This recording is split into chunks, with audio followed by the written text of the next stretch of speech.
Здравейте! Днес ще направя всичко това ново, което вече имам произведено и е готово да намери своите собственици, съответно. Започвам първо с обеците, след което ще направя отделно видео за комплектите, които имам и за пръстени. Значи това, което съм сложила днес в момента са дълги обици с роза от филд и зинджирче. Много са красиви. Тези, които харесват дългите обици, ще оценят. Ето. Ето за кочалката. Продължавам с зеленичко.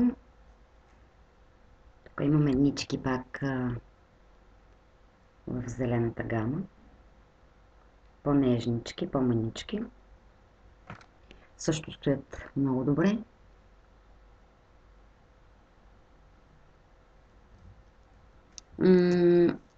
След което имам едни доста по-фрапиращи с синджир, също и седев.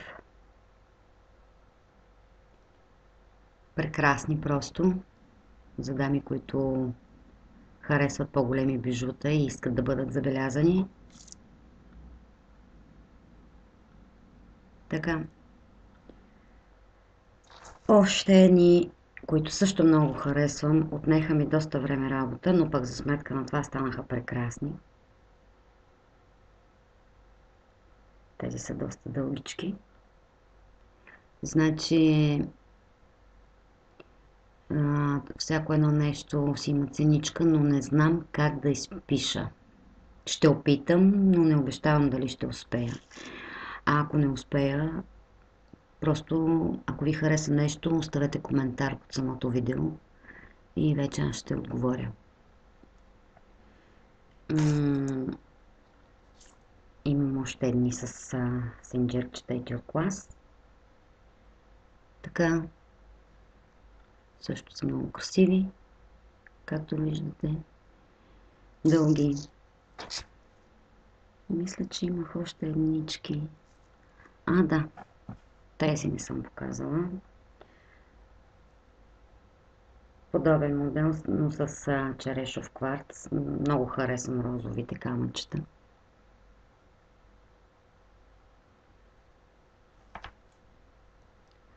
Пак черешов кварц. Тези станаха страхотни, просто супер нежни.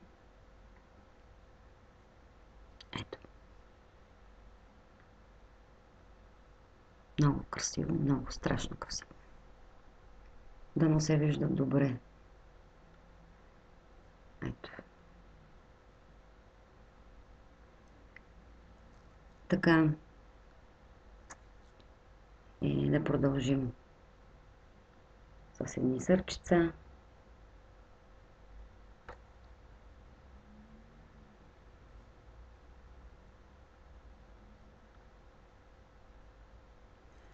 Така. Да продължим с едни малко по-обикновени, но пък за сметка на това също ефектни. Ето. Пак дългички. Аз съм си любител на по-дългите обици.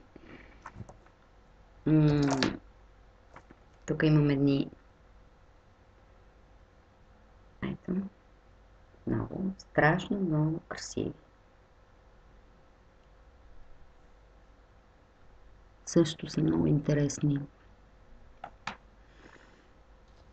Така, тук имам от една кожа, която е, не знам по какъв начин преработена. Просто съм купила елементите така. Твърди са много, но е кожа, определено. Значи, единият модел е този. Виждате, отдолу са си пак от кожа елемент. Следващия модел е този. Отгоре с синджир от медна тел и отдолу завършват с топче от дърво. Ефектни. Също. Други, които направих съвсем наскоро.